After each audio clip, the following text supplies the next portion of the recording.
Have you ever walked into a classroom and felt a seat staring back at you? Not a person, not a teacher, just a seat. Empty, lonely. And somehow, in class 3B of Ekun High School, we had one. No one touched, no one moved, and no one, no matter how stubborn, ever dared to sit on. They called it the empty seat. Everyone in our school knew the rule. You do not sit on the last seat by the window. Not because it was old, not because it was broken, but because every year without fail someone sat there and vanished. Not permanently, just 24 hours. But the version of them that returned, some came back quiet, some came back trembling, some came back unable to speak at all. And none, not one, ever explained where they went. Watch to the end and see. Then came AD, the transfer student. Sharp mouth, big ego, zero belief in rubbish superstitions. The first day he entered our class, he pointed at the seat and said, "Ode, una dey fear ordinary chair. Abeg, make una comot chair." We tried. We begged. We warned him. But AD sat down with both legs crossed, grinning. The moment he touched the seat, the classroom changed. The air tightened. The lights flickered. And the window beside the chair turned pitch black. Not dark like night. Dark like nothingness. Like an open mouth waiting to swallow. Eddie laughed at first, until the chair shifted beneath him. And before any of us could blink, he was gone. The seat sat there, empty again, as if satisfied. We ran to the staff room. Teachers rushed in. But nothing changed. No portal. No shadow. No sign of AD. Only our class prefect, Kemi, whispered what everyone else feared to say. "Kemi, he's been taken to the other side."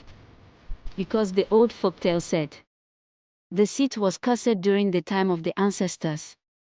A doorway to a forgotten realm. A realm that only opened for the reckless. Or the chosen. According to the stories of past victims. The world on the other side wasn't hell. It wasn't heaven.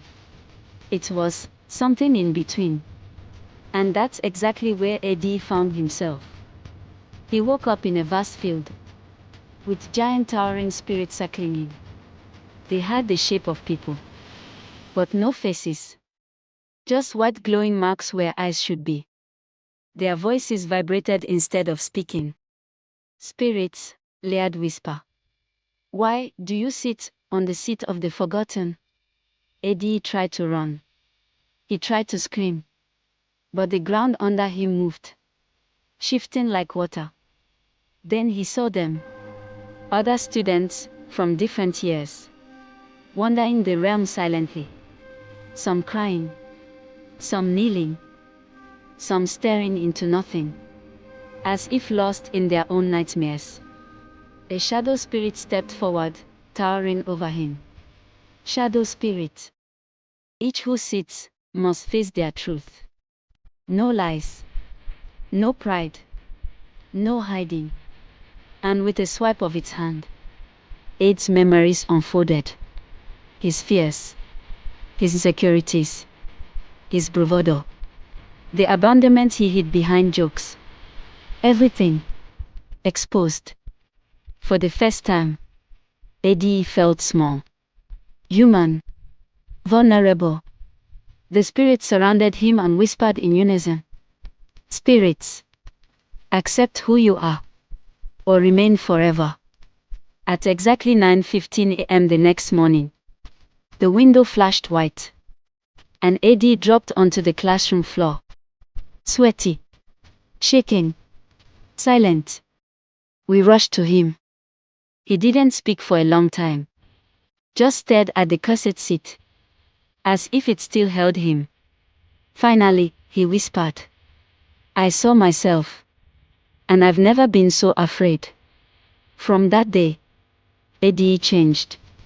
He stopped mocking people. Stopped raising his shoulders like the king of trouble.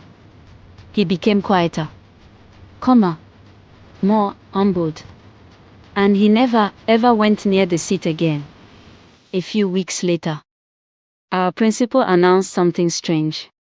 A brand new desk had been delivered to Class 3B. Fresh wood. New design. Placed exactly where the cassette seat used to be.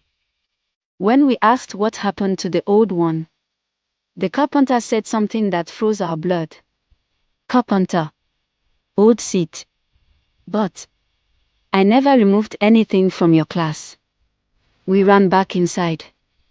The new seat was there. Solid, unmovable. But under it, carved faintly into the floor, was a symbol. A symbol some of us had seen in Ed's description of the spirit world. It glowed for a moment, then vanished. They say the cassette seat doesn't disappear. It simply moves, waiting for the next person who thinks fear is a joke and legends are lies. So if you ever enter a classroom and see one seat left empty, perfectly empty, ask yourself, is it just a chair or a doorway? Share your thoughts in the comments below. If you enjoyed this story, please like this video, subscribe to our channel Storytime with Sky, and turn on the notification bell so you don't miss the next powerful story.